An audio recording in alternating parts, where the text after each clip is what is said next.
I hope you've got your popcorn for this one, because what is sort of going on at the moment is something we talked about a long, long time ago. Probably, 2018, 2019, maybe the last time this sort of reared its head. And that is, of course, massive potential fighting over the doctrine of Brexit and what Brexit really meant to, of course, the Brexiteers.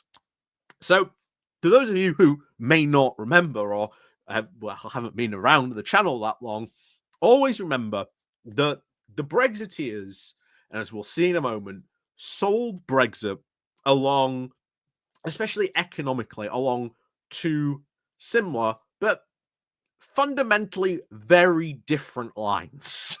So, the first, of course, argument went that we have to do Brexit because, the world is going full globalization and that we'll go out there and Britain will become the first truly free trading nation and we're going to trade with everyone, even though that's not what happens. Again, as we talked about, see in reality, countries always trade most often with their closest neighbors first and foremost. It is called trade gravity. It is a thing. Even America trades more with its closest neighbors, being Canada and Mexico, pretty much more than any other country. Look at us, for example. We trade more with countries in Europe, meaning i.e. in the EU, than any other country. But, of course, as the Brexiteers, or at least this, shall we say, particular stripe of Brexiteers, probably extremely highlighted, of course, by Daniel Hannan, being that, that free market fundamentalist Brexiteer that he was, always singing the praises that, oh, look, we have to go out and we have to go and do deals with these, developing economies. Now, why are we doing a deal with these, quote, developing economies? Well, that's pretty much because their line goes like that. Why? Because, well, it's in the name, developing economies. They are developing their economy. They are developing their industries, developing their manufacturing capabilities. So, of course, line go up. There's numerous other reasons why, but primarily that is why, if you want the most simplistic answer there is. So apparently we have to leave the EU and go and do deals with people in Asia. We have to go join the, Pacific Partnership or the CPTPP. Why? Because, that's where all the trade is. But just because you engage in that does not mean that you suddenly gain a section of that trade when you are all the way around the world like that. We always described it as the Brexiteers, up comes the anchor and sailing off Britain goes into the Pacific. Doesn't work like that. Doesn't work quite like that. And then, of course, you had, pardon me, you had the other side, the other pro-Brexiteer argument that, look, we have to invest in these left behind, places of the UK. We have to level them up.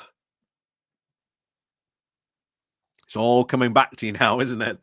All coming back to you. Oh, yeah, I remember that. We have to go. We have to invest. All that money we get from, or we send to the EU can be put into, the NHS. We can invest in these, left behind and forgotten communities.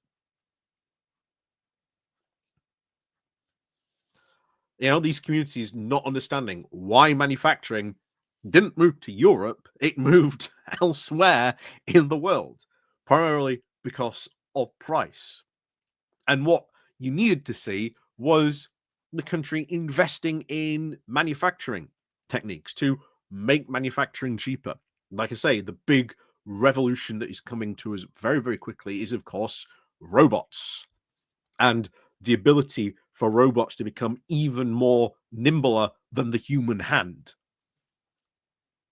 And the more that gets developed, the more we have the advantage to then bring manufacturing back to the UK. But here's the thing, it's not manufacturing that all those left behind people have. They imagine guy walks into factory, picks up wrench and does that for 6 hours and then puts it down, goes home, comes back the next day and starts the process all over again. It's not how modern manufacturing is going. It's going in a completely different direction than that.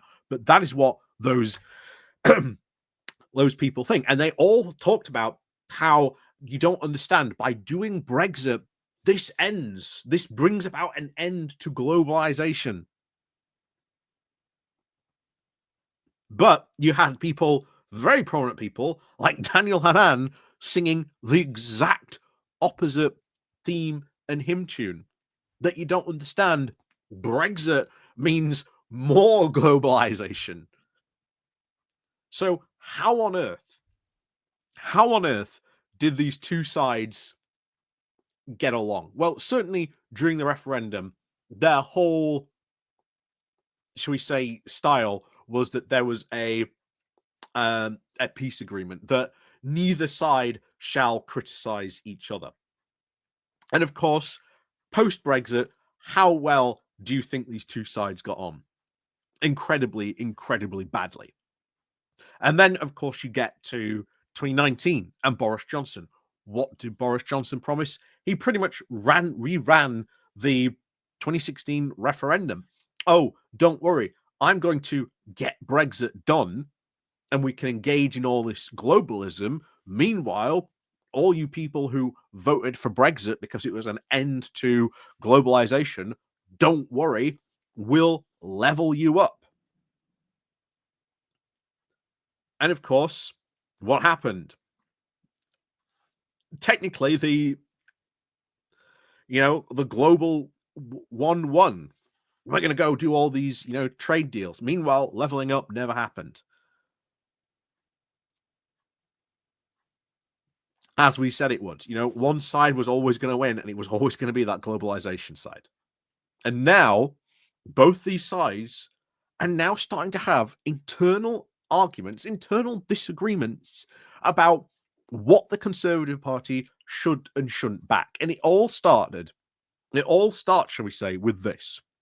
This argument comes in from David Gauke, basically challenging Conservatives to stand up for globalism, for free markets, essentially, which, again, very traditional, conservative value. Okay.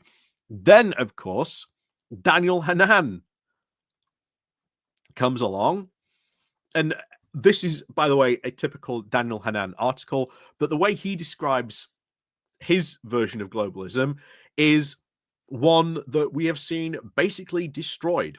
That Daniel Hannan preaches the mantra of free trade, and this free trade, full market fundamentalism that only works in a perfect world where everything goes 100% according to plan. Brexit did not go 100% according to plan. And especially with Donald Trump coming along, imposing all those tariffs, pretty much the final nail in the Brexit coffin. And hence why you had Daniel Hannan going on an absolute crash out just a couple of weeks ago all over Twitter. It was glorious to see. So he writes this. And like I say, we're not going to go through it, but needs to say it's a typical Daniel Hannan article. Basically, isn't globalization wonderful, but only in a world that is basically 100% according to Daniel Hannan and his, fantastic predictions. Well, of course, those predictions didn't work. And then, of course, we get on to another big pro-Brexiteer, Andrew RT Davies. Big pro-Brexiteer, but he was on the opposite side.